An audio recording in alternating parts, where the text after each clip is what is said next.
That works really well. By the way, I've been recording for the last 30 seconds. So, blah, blah, blah, blah, blah, blah. Right. Podcast. You know, Stuart. Yeah. Here in the trailer park. We always come back to that damn thing, don't we? That is our great shared joke. And it's funny because I remember the Dead Milkmen from like way the hell back in the day, but I remembered like, Punk Rock Girl because of Beavis and Butthead. Yeah. Like everyone remembers that, but like that was funny. I should it makes me want to be like, what else were the Dead Milkmen up to? A question that no one has asked in the last, 10 to 20 years. They apparently just put out like a D&D module. I kid you not. Are you fucking with me? No, I'm not. Like, they actually for real put out a D&D module. It's something. It's oh god. Like it's. I'll just fucking Google it. Hold on. It's like conceptually that hurts my brain. Like how does a punk rock band from the 80s, even if they even qualify as that, like an indie band from the 80s, put out a D&D module? Yeah, let's see. It's Dead Milkmen to release D&D RPG module. Yeah, here we go. Let's see. It's called... oh, God, they're all so old now. Look at them. He said in his 40s. Yeah, no, it's all good. Right. Yeah. It's the Lost Tomb of the Bitching Chimera. One more time? The Lost Tomb of the Bitching Chimera. That sounds amazing. I take it all back. I want to play that now. Yeah, it's 5th ed. It's current, so... Wow. I've got a couple of... At least one daughter who I feel like would be crazy into D&D if I got her started right now. Mm. She's at that age where I'd be like, hey, here's a cool thing. And she'd be like, this is cool. I just got her started reading Calvin and Hobbes because I have the complete collection because, of course, I do. And she's into it. Awesome. And I realized she's at the exact same age I was when Calvin and Hobbes started. So it's kind of perfect. But I've been taking her to comic book stores and stuff since she was little. So we've already read The Hobbit. She's like, when do I get to read Lord of the Rings, Daddy? When you're ready. She's already blown her way through Harry Potter. Oh, wow, good. Okay.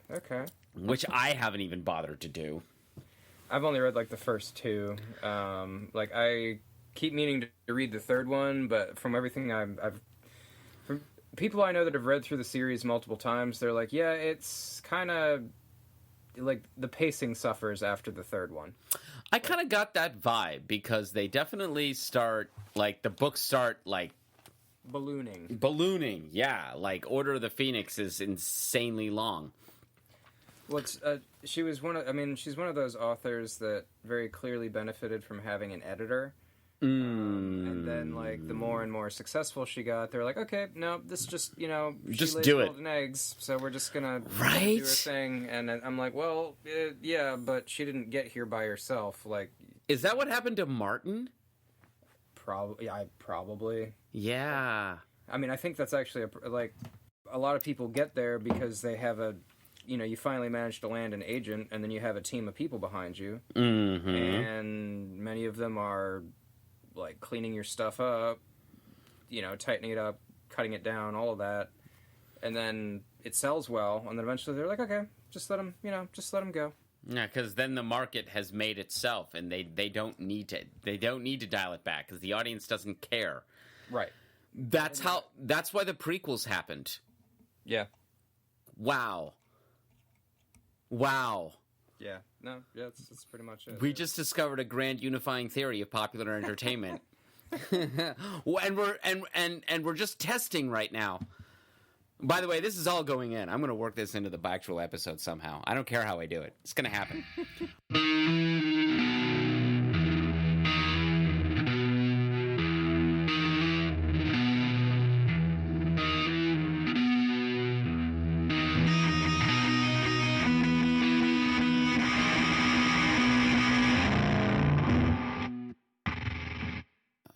It's really hard to come up with a good way to introduce a podcast because it's like, hello, Internet, we are speaking. And I've been saying hello, Internet, And right. that sounds incredibly dorky to me. It's just incredibly dorky, but I don't know any other way to introduce. Like, I've listened to podcasts, and the people sound very professional. They're like, "Hello, welcome to the podcast where we are talking about this, and this is my name, and this is the other guy's name, and we're just like, hey, guys, we're going to sit here and drink alcohol and talk a bunch of shit, and we're ostensibly talking about this literary topic, but now we're talking about Macho Man Randy Savage, because that's where we are right now." And I enjoyed that. Oh, yeah! And it's like, because who doesn't want to talk about Macho Man Randy Savage if you've got the opportunity? So this is all a long way of saying, hi, I'm Andrew. I'm Mike. And this is Shallow and Pedantic. And that's quite possibly the best podcast introduction that we've done so far. Yeah, no, it rates highly, yeah. Yeah, that's good.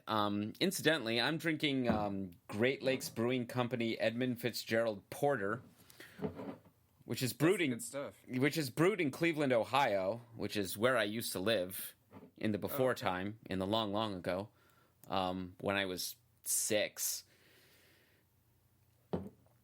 Back in the 80s, I lived in Cleveland. Okay. I have siblings who were born in Cleveland, but don't remember Cleveland. I wasn't born there, but I do, because that's how time works.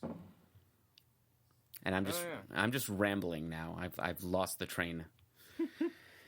It's fine. I was reading Lucretius earlier today, and he's like, time isn't actually a thing. And I'm like, wait a minute. If it's not a thing, how does change happen? And now I feel like I'm having a conversation with pre-Socratic philosophers, and I'm just trying to wait for my 6-year-old to come out of dance class. Lucretius, why are you doing this to me? That's the day I've had. It's my own fault. Lucretius, why'd you have to tell me? Why'd you have to tell me time's a flat circle? Now she just keeps coming out of the building and walking back into it. This is what I get for not reading Children of Dune instead. Speaking of which, I know this is a recurring theme of Andrew has opinions about Dune, which we keep referencing in all our podcast episodes, but haven't happened yet because who knows when that movie's going to come out. But that trailer looked great. Did you see it? No, it looked really tight. Like I'm psyched for it. Yeah, I was kind of like, it's a Dune movie. It could be as bad as the David Lynch movie or as mediocre as the 2000 sci-fi miniseries. Like miniseries, yeah. Which, at the time, I was like, that's really what Dune needs to be. You need a miniseries. You need time. You need to Breaking Bad that story. It's not just going to, you can't fold that into 3 hours. Especially if you hire David Lynch. Why did that happen? I still don't understand. But that's a whole other thing that we're going to put a pin in right now because we have to actually wait for the movie to come out. But the trailer looked great. It looked like Dune. Yeah. Yeah. But I'm psyched for it. I'm definitely psyched. I will go to a movie theater and watch that. I'm sold. I love that series. But again, we're not talking about that right now. What are we talking about, Mike? Why are we here? Let's see. Well, we were going to talk about Fritz Leiber and Stephen Brust. That was 2 authors were going to be... Yep. Right. Brust and Leiber is our topic, Brust and Leiber. Brust and Leiber, which sounds like a lesser-known songwriting duo that wrote songs for Elvis. Yeah. They got out of the hardware business. They got really good, like mom and pop hardware shop, and they were like, "Nah, fuck it, we're gonna write songs for Elvis." Yeah, from late '60s Elvis, right before '68 comeback special Elvis, when Elvis was doing movies. That's when Brust and Leiber were doing it. Yeah. Damn you, Colonel Tom Parker! What did you do? He made sure Elvis got paid. That's what he did. Yeah. Yeah, he made sure Elvis got paid. That was getting back to what we were just talking about, how having that person that helps you stay doing your thing. I mean, Colonel Tom Parker made sure Elvis kept making songs and kept making movies, and It's not like Colonel Tom Parker rejected the 68 comeback special. He was like, nope, do that. Get on TV. Wear a black leather jacket. Do the thing, Elvis. Do it. Yeah, no, he was his manager. He was just like, nope, all right, we're going to do it. Yep. He was like, it's what? We're going to get paid to do this? Yes, okay. Do yes, the Elvis thing. Do this gig. Yeah, I was like, all right, yeah. Do a gig in front of national What? television? Paycheck? Yes. Yeah. No, why would I ever do that? Artistic integrity. But Let's get in the car. They said they're paying us. That's pretty much what happened. Elvis. We didn't deserve you, Elvis. Anyway, so two fantasy authors, based on reading them both, and you can tell me if I'm off base here. Two fantasy authors that are not easy to pigeonhole. Yeah, I'd say that's accurate. Yeah, Because you've got the high fantasy area that's dominated by Tolkien, and then you've got the pulp fantasy, the sword and sorcery, the blood and thunder, where everyone's pretending they're as good as Robert Howard and failing. And although I did start recently reading some Glenn Cook Black Company stories, and those are not bad. Oh yeah, those are Glenn Cook is very talented. Chronicles of the Black Company, I think like a lot of stuff I've started reading recently, it was like I discovered it on Twitter. Because there's a very strong pulp community on Twitter, and there was like, this guy was basically doing what George R.R. Martin did, and he did it in like a novel, what George took 3 novels to write. I was like, conciseness? Let's try that. So I started reading some Black Company stuff, and it's good. It's visceral. I feel it. Mm-hmm. And yeah, so you've got the high fantasy, and you've got the pulp fantasy, and neither of these guys really fits in either area. I would say that both of them have aspirations beyond. Now these are both two authors that we've introduced each other to. Like, you were a big booster of Lieber. I remember you saying a long time ago, when we were first like hanging out and talking about stuff, that like Fritz Leiber's Tip Top, you need to read him, and you lent me a couple of the Lankmar volumes that collected everything in chronological order, which was good.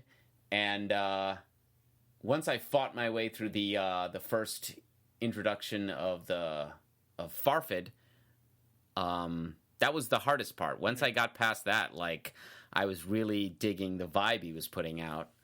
And then a couple of months ago, you asked me, can you do fantasy and noir at the same time? And I was like, I have exactly the author for you, Stephen Brust. And he did exactly that thing. Yeah, no, and I've been digging his stories, and it does actually, I do think that the stuff of his that I've read is, I'm blanking on the name of the mythos, specifically with the various houses and the Morganti daggers and all of that's, the orb and the empire and all of this stuff. Everything that Brust creates is very, like, original to him. It felt to me. Right. And I discovered him quite accidentally. I remember it very vividly, though, which is always a good sign when you're dealing with an author. I was in a Barnes and Noble, and it was sometime like 1999, 2000. I think I was still living in Pennsylvania at the time, and I was just happened to be in a bookstore, and I saw like the one I lent you, the Book of Jereg. And I did the thing you're not supposed to do in Barnes & Noble, and I took the book to the bathroom with me, and I sat there reading it, and I read the first section of it where he, like, that, not even the first chapter, just, like, that introductory, like, prologue, and I was like, sold. This is my new favorite author. Yep. And I bought it, and I have so much Brust on my bookshelf, it's insane. Did I lend you a couple other ones? After the first 3? You did, yeah, and... Because there's a lot of them. I haven't gone through them all yet, but I've... Yeah. There's a lot of them. Long, I feel like he's supposed to stop at 17, but I kind of lost track of him. He is that combination of fantasy and noir, which is incredibly hard to pull off, and he makes it work. No, definitely. And I mean the narration, which is, you know, especially in the Book of Jerrig, where it's, you know, all from his perspective, reads very much like a noir novel. It was very, very much in the vein of like Raymond Chandler, you know, where it's, I went down to my office and I talked to my assistant, you know. Right. Yeah, exactly. It's like, the man just sort of appeared out of nowhere. As was his want. So much that he appeared, so much as I noticed that he had been there, and when I asked him how long he had been there, he simply shrugged and said, a few minutes, you know. So I was like, oh, this is, you know.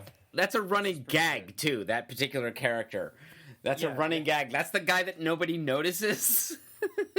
And he keeps saying, I don't know why nobody notices me, but it just happens. I tried to be a military officer and I couldn't because nobody heard me. Nobody paid attention. Yeah. That's so good. The humor of Brust is one of my favorite parts of him. He's got this sardonic, self-overhearing voice that's always like wonderfully self-aware and wonderfully like in on its own joke. And that's, I think, what really appealed to me is like there was nothing, it wasn't so serious. It's interesting because, I mean, you know, you do actually have some pretty weighty stuff happening at times in the story. Yeah, really. And I mean, the you know, the protagonist is an assassin. Like, he, you know, kills people for a living. It's, you know, what he does for a job. Yeah. But Brust's style keeps it from being too, you know, from being too self-serious, you know, getting too heavy with the material, which, you know, keeps it flowing, keeps it breezy. Yeah, that's a great balance to strike. So you can introduce heavy elements and keep them entertaining so that it doesn't feel heavy. The reader still just wants to is on the edge of his seat and wants to know what happens next. But you can do serious, real stuff. Don't go too long with it. I definitely reading the first two, or you know, the first, what was it, 3 that are in that collection. The Book of Jerrig has 3. Really. Yep. Yeah. Yeah, those first 3 stories were really fantastic, and they were like the first part of the cycle of the stories. So, yeah. And they're all each. Yeah, each one of them is like a little novella, and each one of them is 17 chapters because 17 is just the number. It's the number in his universe. I feel like we should probably spell out what's going on in Stephen Brust's universe. I don't know if he's as popular as he used to be. I don't see him talked about the way he was talked about when he first burst onto the scene. Because when this stuff first came out in the late 90s, people talked about him like he was a big deal. Like Tad Williams said, Stephen Brust is the greatest fantasy author in America. And that was a great tagline. That's probably sold some books at the time. But I don't hear him talked of. And so I kind of want to talk about what he did with his universe, because it was kind of ingenious. It's a world that's inhabited essentially by what you would call Tolkien-ish elves that live for thousands of years. And then you have humans like you or I, just like in Tolkien's. There's a difference between the elves that live forever and the men that don't, except they're not called by those terms. I think Vladimir's grandfather refers to the Dragirians as elfs with the F, not the V. But otherwise, they're just called Dragirians, these beings that live for a really long time. And the Easterners are humans. And there's so it's like Tolkien's universe, but it's very there's not that spiritual elevation of it. It's very 90s. Right. It's very noir. It has that noir sense of the higher immortal grand beings are actually just, power hungry aristocrats and crime lords, and they're not engaged in some grand spiritual struggle. They're just stabbing each other over who gets to rule. Right. He does all of that with some pretty clear ideas of like sorcery and witchcraft and all this magic that exists and is real. And he injects that whole vibe with this wonderful black humor, where everything's very, very silly and sardonic and of the moment, and it's like, I'm throwing my knife at someone and I'm hoping it hits somebody, and it didn't actually work, but that's okay, because now I'm on the floor and everything hurts now, so I'm going to talk to you about this all later. And it's that kind of vibe, and he's been a huge influence on me. Like, whenever I write a drunk vampire hunter story, I'm pretty much channeling Brust to the best of my ability.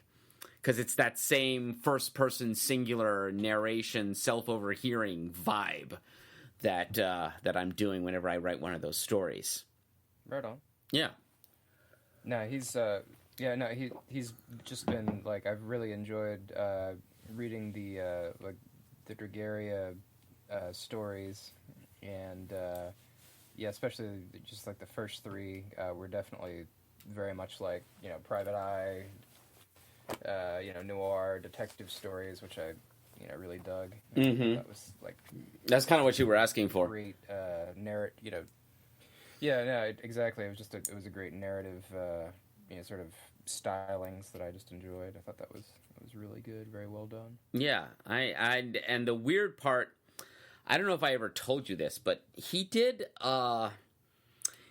prequels, because Brust is actually quite like prolific in this universe. He's created a lot of stuff for it, and one of the things he did, he not only wrote prequels for it, but he wrote prequels that are, depending on how you want to use the term, either parodies or homages of the Three Musketeers. Like, it's a complete stylistic shift of, like, there's a book called The Phoenix Guards, which happens way before Vlad Taltosh exists, but includes some of the other elven characters like Morlan and Alira and all of them, and or their precursors or all of that stuff, and it's totally told in the vein of the Three Musketeers with exactly that dialogue style, and it's slightly mocking Dumas, but also like paying homage to him. Like, they have these conversations like in Dumas where it's like, do you pretend to know? Ha, do I pretend to know? Do you think you might tell me? Could I tell you? I've been asking for nothing less than an hour. And they just, like, that happens a lot. And, like, the sequel to The Phoenix Guards is 500 years after. Like, he's not even hiding the homage. It's right there. Viscount of Adrelanca is like Viscount of Bregalon. It's like, it's all there. So he did that. Right. In the same universe as these noirish Private Eye detective stories that are the Vlad Taltosh stories, and in the same universe he did like an homage to Alexandre Dumas and the Three Musketeers, and they're long, like they go on for a bit. Awesome. Yeah, it's crazy. And then he does this really weird thing. He does this really weird thing. Like, you remember the third story in the Book of Jereg? That's Tekla, right?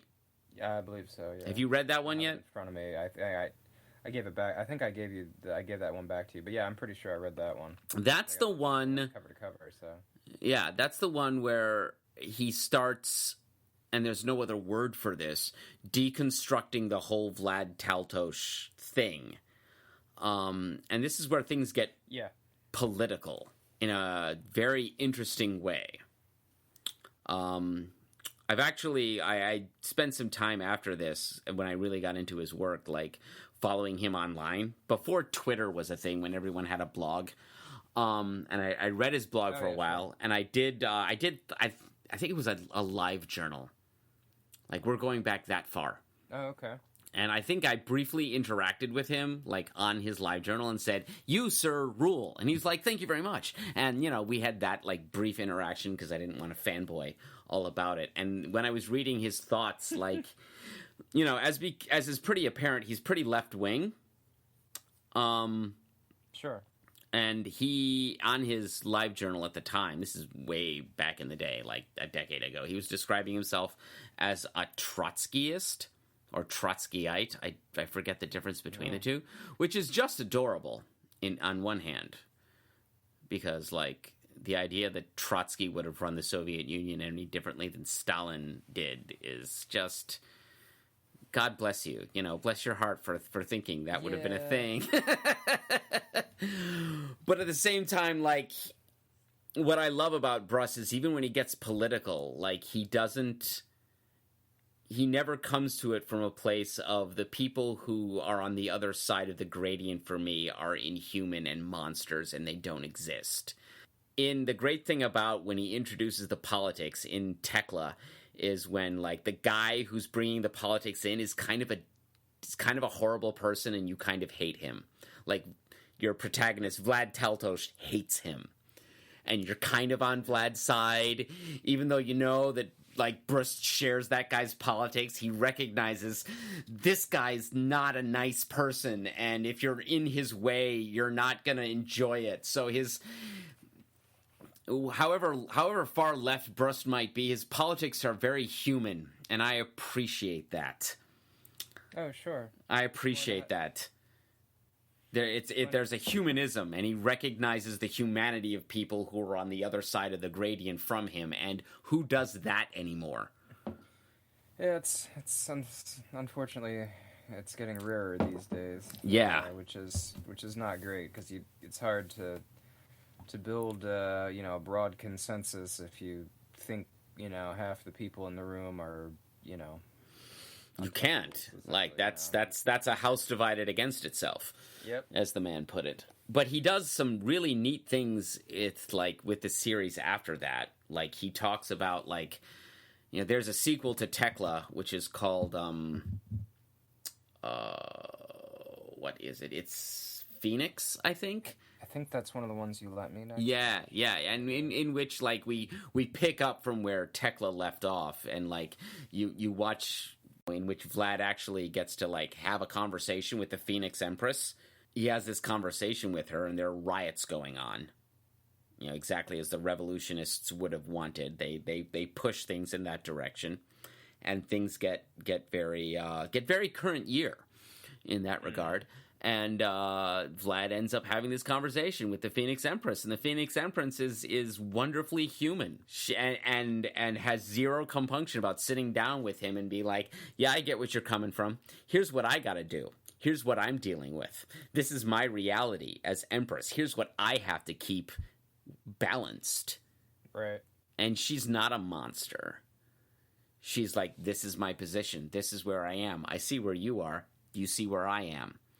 And that's a wonderfully mature way of looking at things. It kind of takes the tragic view, which is which fits nicely with Brust's, like, noir sense of humor.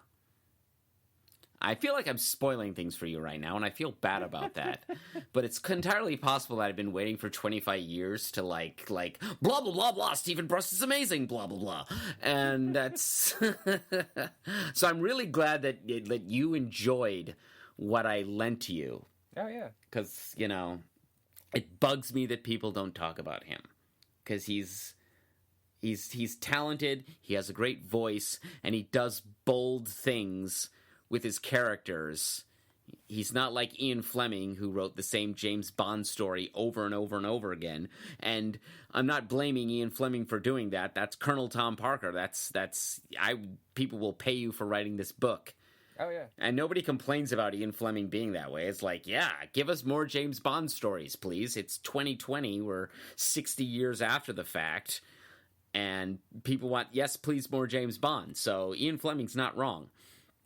Which makes it... Go ahead. It sells. It sells. It sells, and who can blame a man for selling? Just saying, I mean, it's, this is... We were, before recording this episode, we were talking a bit about the length of, J.K. Rowling novels or whatever. But, I mean, they were selling, so they just sort of let it happen. Yeah, and maybe they were right to do that. And... while I might aesthetically admire Brust's boldness to, like, completely deconstruct his own narrative, like, here we are 20 years after the fact, and I'm lamenting the fact that no one's talking about him.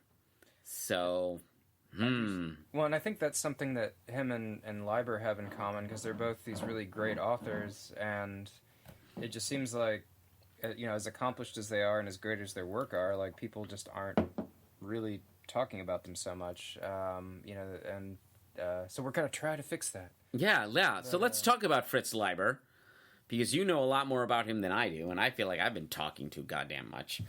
Oh, you definitely know more about Brust than I do. I'm still definitely trying to catch up on his work. So. I'm definitely a nerd as regards Brust. Like, it just comes out of me. But Fritz Leiber, I love his.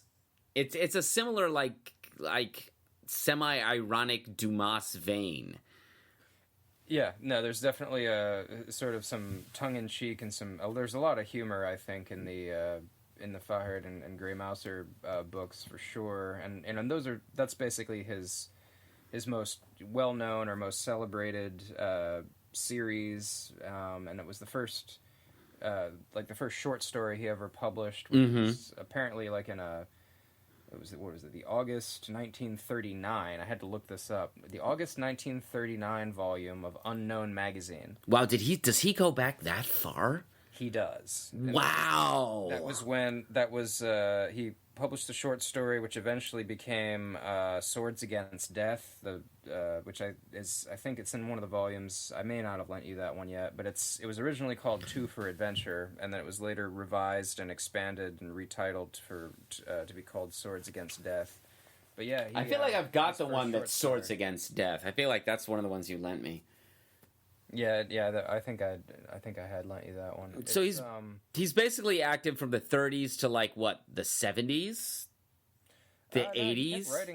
He wrote. I think the last Fahrenheit and Grey Mouser story was published in it was either 89 or 90. I'd have to look. Wow. But yeah, he literally wrote those stories for 50 years. That's amazing. And he was the second person to ever get the Tolkien Award. J.R.R. Tolkien was the first person to get it posthumously.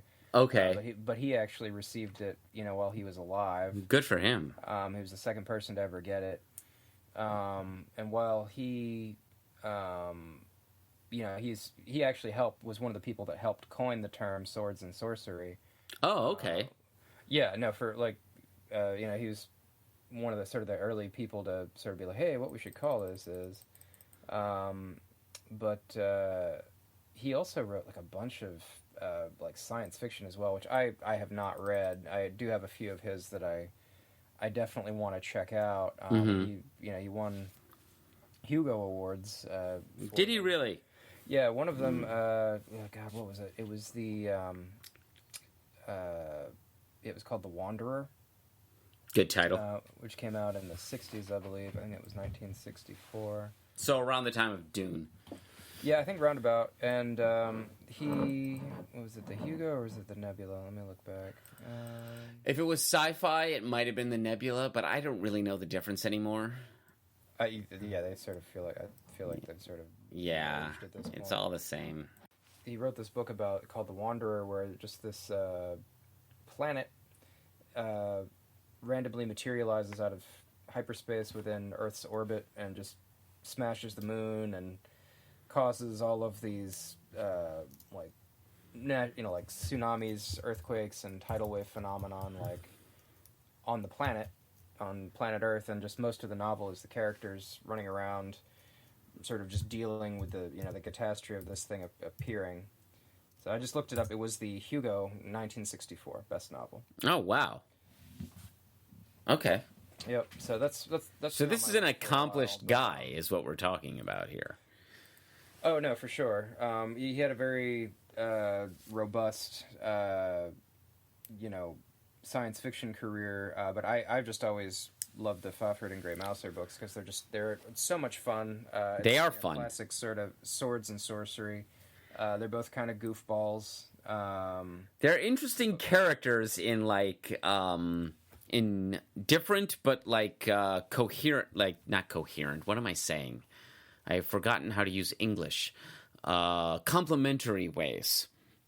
Complementary ways. Like the Farford is this huge northern barbarian. He's semi-Conan like in the sense that he's like taciturn, but he's not completely like closed off the way Conan is. He's actually quite a sympathetic person who has feelings, and Conan only ever seems to feel rage. Yeah, which is what makes him a cool character. But Farfod is kind of like, he almost seems like a kind of like not a critique, but like a way of like thinking about that kind of character. And I remember that's the way you sold him to me, is like, think of Conan, but if he had feelings. And that's Farfod. And the Grey Mouser is like the opposite of that. He's this tiny little dude who is educated, was a wizard's apprentice, is like semi-erudite, but he's the one of the two more likely to just say, let's just start stabbing people, because that'll solve the problem.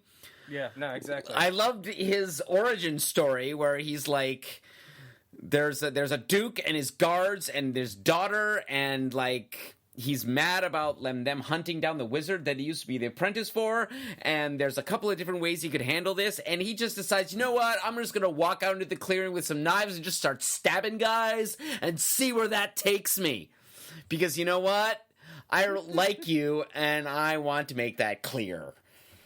And maybe it'll work. It doesn't work, but it could have. Whereas Farfod is the guy who's like, I'm going to sled over here, and I'm going to sled over here, and I'm going to sled over here, and I'm not going to do anything or make any moves until all the pieces are in place, so I can make good my escape. And I like that combination. No, it's the Mouser's definitely the hothead between the two of them. Most deaf. Farford's the one that's like, well, I think perhaps what we need is a plan. And, like some equipment. Perhaps we should take these steps. The Master's like, nope, fuck it, go and start. It's time to stab people. And they do these things. They have these personalities, but the language in Leiber's stories is wonderfully elevated, even though the world he's describing is very darkened and falling apart. Like, I get a similar vibe with Leiber's stories of Lankmar as I do with the Black Company stuff that I've read. Like, everything's very dark and everything's very old, and the ruins are so old that they have ruins inside of them, and you really have no idea what you're up against, and it's beyond you, and it's like, don't look for that catastrophe that you find at the end of Return of the King, because it's not coming. That's right. Not happening. Well, and it's just the it's one of those worlds where the character's moving along and like some sort of critter pops out and they're like, what is that? Eldritch horror? What kind of eldritch horror? We don't know. Doesn't matter. All eldritch horror is the same thing that should not be. No, exactly. I've really enjoyed Leiber's stuff. I always feel like it's the world of Lankmar is just really rich. He does a great job of just describing it, and after a while, after you read enough of these stories with the Mouser and Fafhrd, you kind of realize that they're really just doing it for the adventure. Mm-hmm. These guys don't really have. There's no higher purpose. There's not really, like there's a couple of times at the end of a few of their exploits where they just have a massive treasure trove and they either just abandon it or fritter it away. Yeah. And they could have very easily set themselves up as as gentry, as aristocrats, as they could have bought a title, all of this stuff. But they never bother with any of that. They're like, no, it's time for adventure. Yeah. And that's what makes them so much fun to read. So, I've only read, I think I got through the first set of stories that you lent me. Mm-hmm. And I've been reading them in chronological order, in universe order, which is not the order that they were written in, and I can tell that.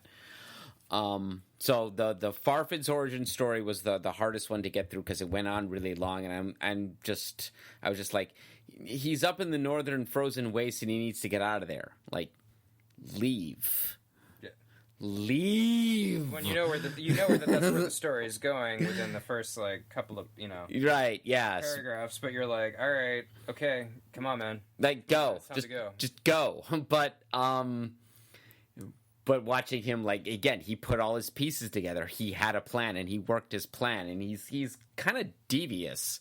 Which I kind of appreciated after the fact. And then Mauser's origin story, which is very I was a wizard's apprentice, and this Duke is a really bad guy, and I'm going to try to kill him, and I'm going to get with his daughter, because she and I are kind of yeah, hey, what's up? And then there's the third story where they actually meet, and that story goes all sorts of weird places. Ill Met in Lankmar is the name of the story. Yep. And I loved it. That's the kind of the point where I was like, okay, this is kind of cool. Sold. Yeah. That was great. I did not expect them to do that. I was wondering if they were going to do that thing, and then they did it. They did something heavy. After taking the trouble to introduce particular characters and then taking the trouble to remove them in that fashion, it was like, whoa. I really appreciate him willing to toss characters aside was great.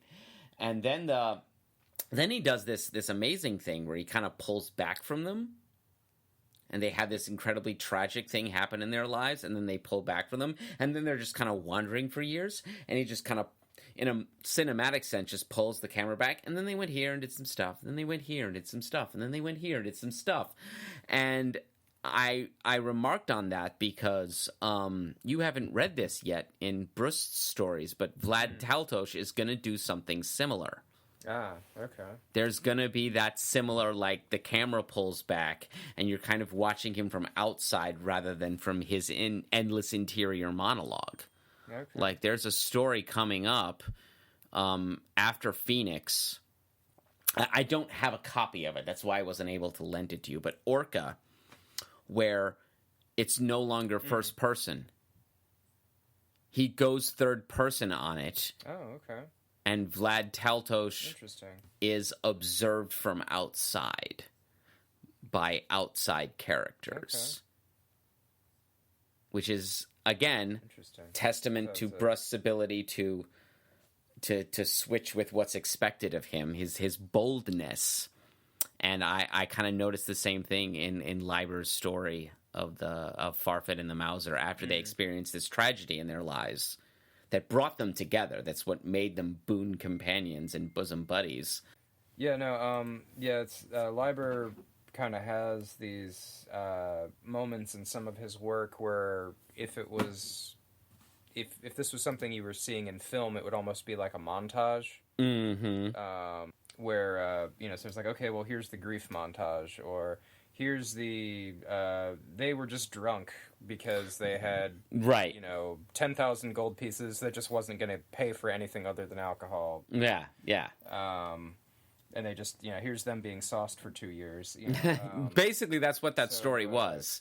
This gets into that area where we were talking about earlier, of both of these guys, not really fitting into either of the major categories of fantasy literature. They're not high fantasy because there's no grand theme of darkness and light that doesn't exist in either of these guys' universe. In both their cases, it seems kind of beside the point. Right.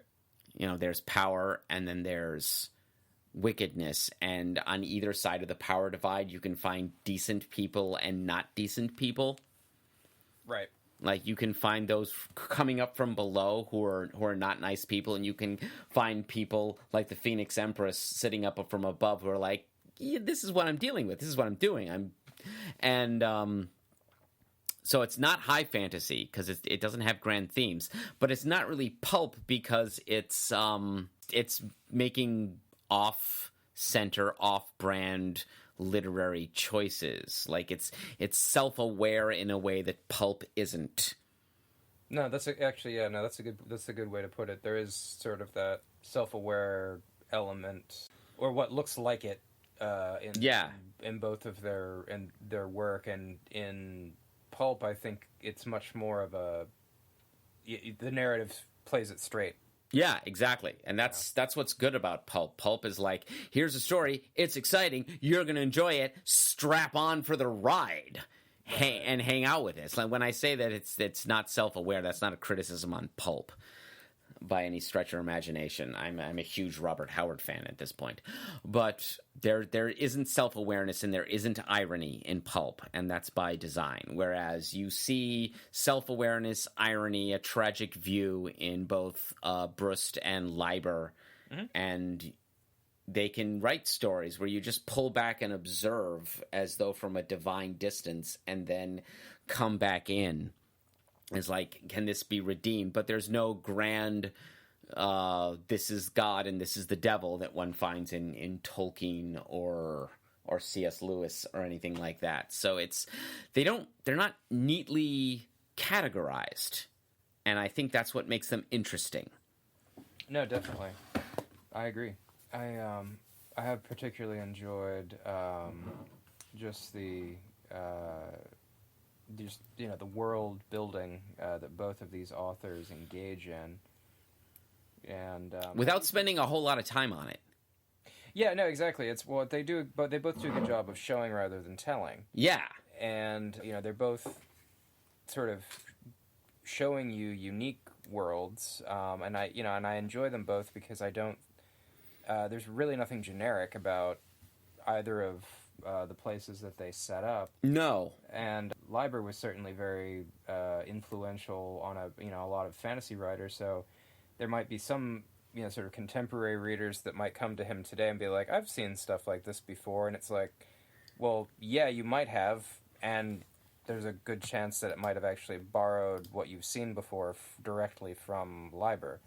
So... Yeah.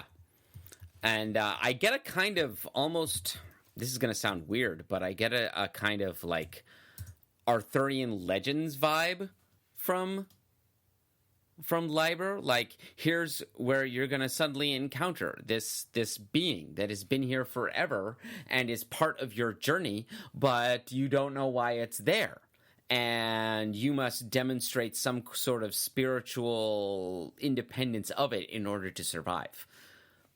And I get an almost like Grail legend vibe from that, without there being any kind of like, I am the knight of the light that must survive, without that kind of moral religious element to it. It's like, why is this here? Why is this skull temple here? Who knows? I don't know. Yeah. Well, it's a very ancient world that they're moving through in Lankhmar, and that's nobody really ever seems to know how old the place is, and you have the two sort of dueling wizards that are sort of become their counselors. There's Shilba and Nignoble. And one of them has no eyes, and one of them has, 9 eyes, or however many it is. And they sort of try to pit the Mouser and Fafhrd against each other for their own ends at various times. And they're just, I don't know, it's silly stuff. It's pretty entertaining when the wizards show up. Yeah. One of my all-time favorites that gets really... I haven't seen them show up yet. I'm excited now. Recurring characters are always fun. I know, they're fun, and one of my favorites is the Bazaar of the Bazaar, which is I think that might be the first one they show up in. But that's it gets a bit silly because it's like, you know what's going on, and they're like, yeah, what? I'm like, well, tell us what's happening. Just no, So it's fun stuff. It sounds fun. I want to read more now. Like he crosses over he has characters from other things that he's written show up occasionally, and that happens in his full-length novella. Oh, good. There's one of those. Yeah, there's one of these where it's just Fafhrd and the Grey Mouse are for an entire like book length. That's the let me look it up here. Because all of Brust's stuff is novella length, because it's all 17 chapters, because that's his mystical number that has to be, even though he makes fun of it in the process of doing that, because of course he does. Yeah, I think it's just the Swords of Lankmar is the one that's basically the novel length one, and I'll just say that rats feature prominently in that. Okay, that sounds interesting. Yeah, I don't want to say too more, but there's a character that briefly shows up that I'm pretty sure is one of his characters from a different series, which I have not read. But it's, he does do little references like that here and there. So I'm now looking at and Brust's Wikipedia page, and I found something interesting. He's from Minnesota, and he's the same age as my dad, who's also from Minnesota. So that's kind of an interesting thing. And this is I'm just going to quote this to you, because I want to hear how you respond to this. He has rejected a distinction between science fiction and fantasy, stating that no belief in such a distinction can withstand an encounter with the writing of Roger Zelazny. I mean, he's not wrong. I want to hear. We may have to discuss Zelazny, which would be a good way to like branch off of this. I read a Zelazny novel, which I thought was good. The one that's like the Buddha. What is that called? Lord of Light. I liked Lord of Light, and I tried to read. I tried to read Nine Princes in Amber, and I couldn't get into it. I read the first Amber book, and I thought it was okay. Yeah, I liked it fine, but I wasn't compelled to keep reading the rest of the series. Mm-hmm. It's one of those things where I'm like, it's been on my like, I'll get to it eventually, but it's not. I don't know. It hasn't been a priority for me. Like, it's also like the Princes in Amber book. I mean, those are characters that basically have more or less cosmic powers. So I don't always really want to read about ultra powerful characters, because it gets a little bit. I feel like it's hard to do well consistently. And I'm not saying that Zelazny doesn't. Mm-hmm. But I feel like the logic can get kind of like, all right, yeah, but if they've got the power to do A, B, and C, then why is D and E forbidden? So that was one of the things that sort of stuck with me when I was reading those books. Is I'm like, well, these are basically gods or demigods. They can time travel or move through dimensions, which happens in the first book. Mm-hmm. And there you have one character that basically regenerates from being practically dead. Mm-hmm. And I was like, yeah, so I understand that there's limits to this power, but like, why? Right. Like, I understand that we don't have, there's no tension and no plot otherwise, but it just, some of the choices were questionable to me. But I understand that he's a loved and well-respected author, and I enjoyed reading the book.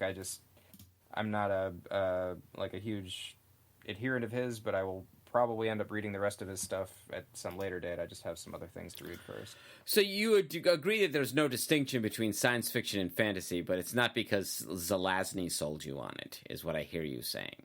I think that you can write stories where there is no distinction, and I think that that's certainly true in the one book of Zelazny's that I did read. Okay. And I've read synopses of the rest of the Princes in Amber book, and I'm like, yeah, okay, like, there's no distinction in those books. Like, I agree. That doesn't mean that that's true for everyone. Mm-hmm. I think that you would be hard pressed to say that like most of the science fiction by Arthur C. Clarke or Asimov, any of the stuff from like the 50s or 60s that was really just trying very hard to be like almost, well, I guess today we would call it speculative fiction. Right. I always thought figured that was the point. Yeah, that's so. I mean, to me, like, I think you would be hard pressed to say that there's no distinction between that and fantasy. Mm-hmm. But I do think that there are authors, like, I mean, Tad Williams is one, I guess, where you could also make that argument, where there's no distinction between like science fiction and fantasy. Sure.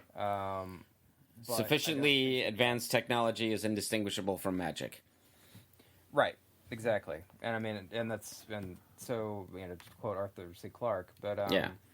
So I think that there are authors that write that way, and where I think there are authors where it is a useless distinction, but I don't think that that's necessarily true for the genre. Okay. I don't think that that's true. Okay, that makes sense. But I do really like Stephen Brust, and I think his example of Roger Zelazny,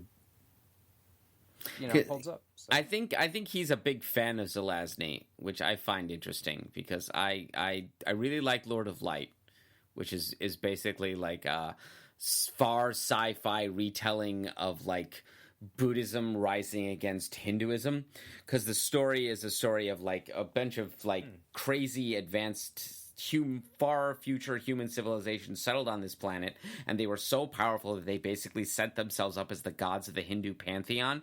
And some dude rose against that using like basically the teachings of Gautama Buddha to like throw the monkey wrench in all of that. And he's like, I wasn't even really enlightened. I just like was using this as a way of saying like shaking the power up. And I thought that was a cool story, and he did cool things with it. And the writing was solid. But when I tried to read the Princes and Amber stories, I was like, oh, you're doing that thing where we're crossing over from the world we live in and know into the fantasy magical world, and now I have to sit here and wait for you to come to terms with the fact that you're in a different world and everything works differently than you're used to down on the farm, and I hate that.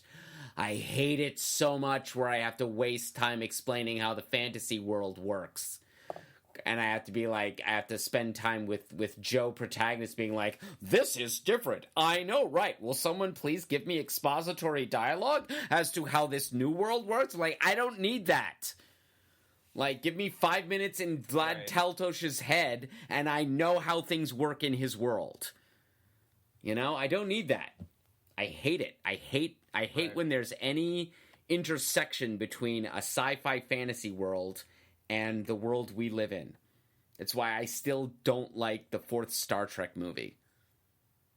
The one with the whales. Yeah. And it's the highest grossing of all the original cast Star Trek films. Highest grossing is that one. The Voyage Home. That's the one that did the best. And I can't stand it because it's Kirk and Spock in the Earth in the 80s. And I don't care. I lived on Earth in the 80s. That's not an adventure for me. Why are we doing this at all? And then get the whole time travel thing, which I also don't like. Yet I love Back to the Future. It makes no sense. We have. I was thinking. Oh, go ahead. No, go ahead. I was just going to say we've wandered, so by all means, please take control of this. No, it's funny to me, like the number of times they've employed time travel as a plot device in the Star Trek movies and TV show, and that's all I'll say about that. It's something that's not supposed to happen often. It sure has happened a lot. But. Right? Yeah. Yeah, it's like a lazy plot device. I think when you're writing a TV show, you have to do things like that. But yeah, we have wandered. Well, yeah, it was. Yeah, we've definitely wandered. But that's okay. Keep going, because here we are. It's fine. We'll fix it in post. Yeah. like one of the contemporary series that I did think moved between our world and a sort of a different world and did it very effectively was The Magicians, which was the trilogy. Right. I'm blanking on his name now. Hold on. It's so much easier when we have the internet in front of us and we can look for what we're talking about and we don't have to like remember it. Remember everything. Yeah, it's been turned into a TV show. Lev Grossman, that's right. Mm-hmm. Yeah, so I mean I read the trilogy. I haven't watched the TV show, and he does a good job of moving the characters between our world and these other places, and it's like, yeah, okay, so there are people that can actually use magic, that it's not costless like it is in Harry Potter per se. You don't just like, you can just do it and it costs nothing. Like there's a real cost associated with it, but what that means actually varies depending on whether and how you do it varies on Earth versus these other places they go. But they don't get too bogged down in it, and like they just sort of show you while they're moving and continuing to like try to fill their objectives, right? So you don't have like this like, and now we're going to spend an entire third of a novel where Johnny learns how to cast fireball all over again. Okay. Yeah. So I did actually enjoy that element, because I was like, oh wow, okay, so you can do this and have it be fairly brisk, have it actually work and not have it impede the overall plot. Okay. That makes sense. So, like, that's just as a as an aside for a contemporary author that has done this and done it, has gotten it to work. I would say Lev Grossman did a great job. Okay, well then maybe I just need to get over my dislike of things that I'm not familiar with. Because honestly, it's just like I think you're right. Yeah. Like it's hard to do well. Yeah. It really, really is. Yeah, I like to be in the world and just like figure it out for myself, and I feel like I'm getting needless exposition, and I feel like I'm being talked down to when I'm just like, let's just go into the new place that's cool and let's just figure it out. Like, right. Yeah, exactly. Yeah. So I was going someplace with this, you definitely get that in Grossman's work for sure. Okay, well then that's another other news stories, other new authors that I need to be introduced to, because I spent a lot of my youth with the attitude of it's not Tolkien, it's crap, and I'm glad to have gotten past that. I think it's because I every time I stepped outside of that comfort zone, with the exception of Brust, I found something disappointing. Like, I remember trying to read Raymond Feist back in the 90s when I was also trying to read Brust and hating it. And then Robert Jordan happened, which was like, this is all in the high fantasy area of things. And that was like, this is a bunch of really cool ideas. I like where he's going with this. Why is this taking so long? Like, I stopped reading in the 7th novel, 100 pages in, and I just like, I can't take this anymore. This is going to go nowhere, and nothing will have changed by the time I'm done with this, so I give up. And then Martin happened, and we all know how that's going. Ongoing. God. But it's fine. It's fine that I'm waiting the entire lifetime of my eldest child for him to write another sequel. It's great. I'm not mad about it at all. It's fine. The series ended well. So yeah, it's anything that gets me into the frame of, no, read this guy. No, read this guy. No, read this guy. Get ideas, because I want to be a creator as well as a consumer, and I've made strides in that effort. But like, in order to be a writer, you've got to be a reader.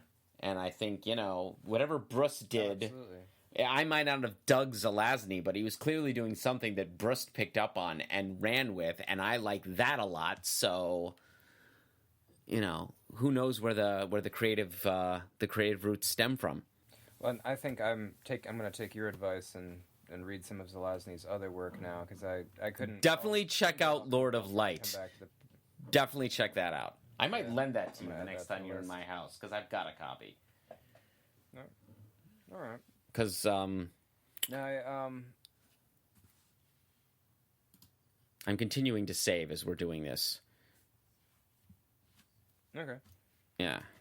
Yeah, one thing I do like about Lieber and Brust, at least as far as the Fafhrd and the Grey Mouser books, and at least as far as the Daguerre books are concerned, is they're both kind of these episodic,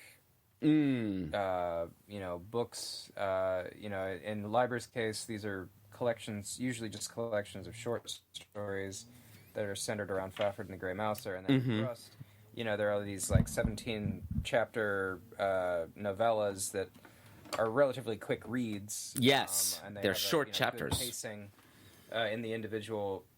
Yeah, no, and it's they're both sort of masters of pacing. Yes, I agree with that. Sort of, these you just sort of get these great little, sort of bite-sized pieces of fantasy, and then you can read a few chapters or read one or two of these short stories, and you're like, that was really that was great. That was satisfying. Put it down, go do something else, come back to it, So, and if the next one isn't as great, it's not the end of the world.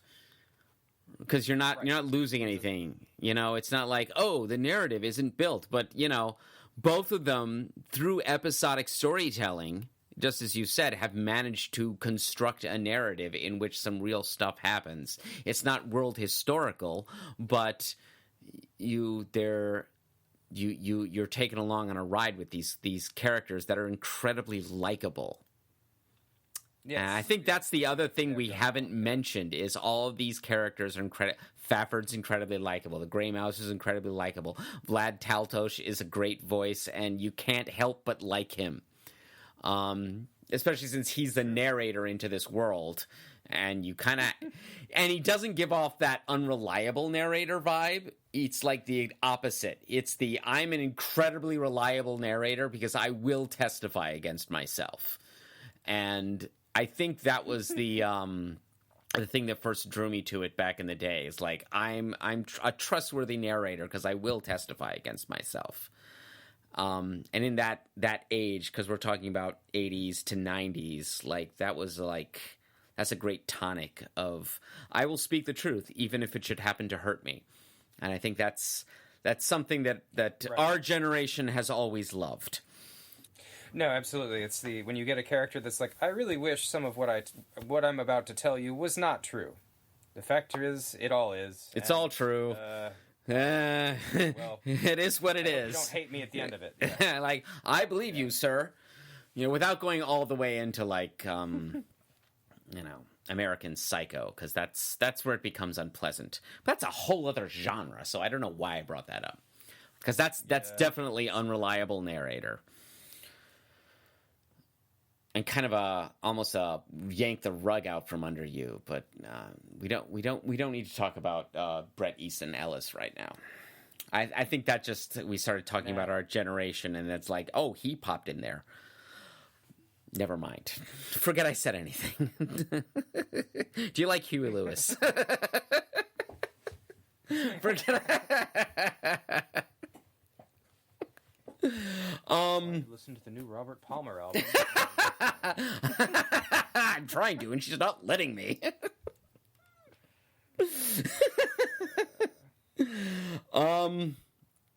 I think we just put a pin on this. Did we just put a pin on this? Okay. Do you have more? So. You want to throw down some more stuff? Because we can. I can edit this entire exchange out here if we want to. I didn't have too much more to say about it, honestly. I think that last bit where we're like, well, there are these bite-sized morsels, and I think that was a nice point about the episodic storytelling. That was a good point. And that they're very likable characters. It's and there's not none of these stories have filler.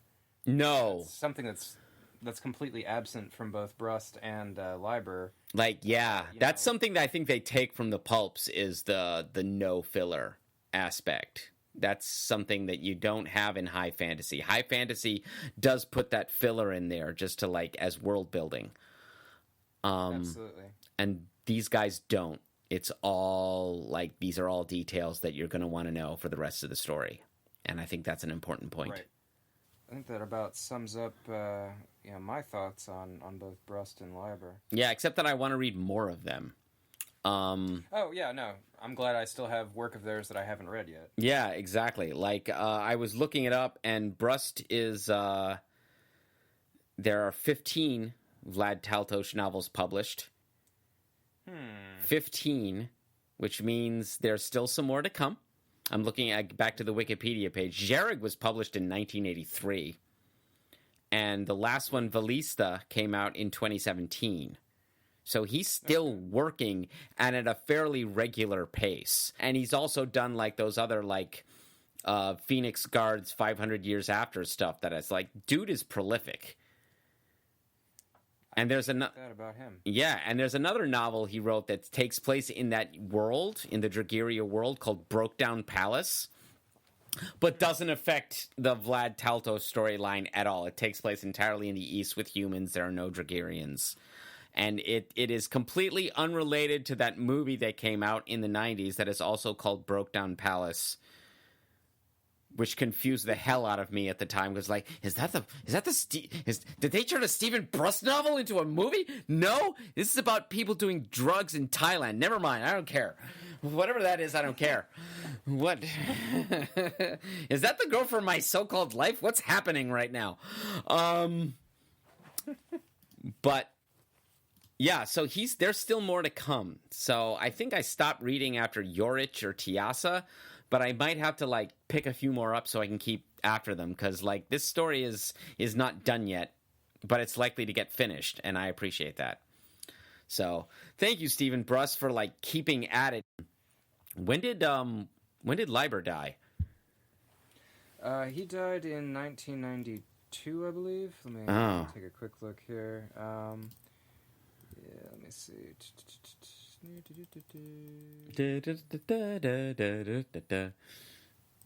91 or 92, I believe. Hold on. Yep, 1992. Mm-hmm.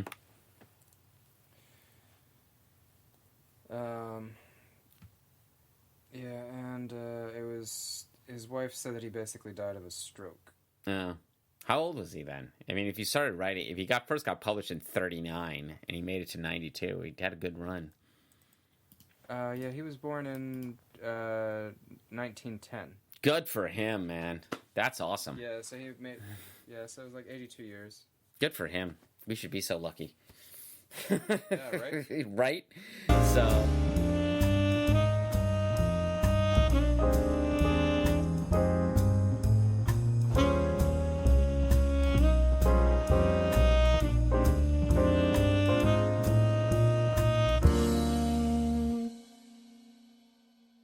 All right, so thank you for tuning in to Shallow and Pedantic. I am Andrew. I'm Mike. And thank you all for stopping by.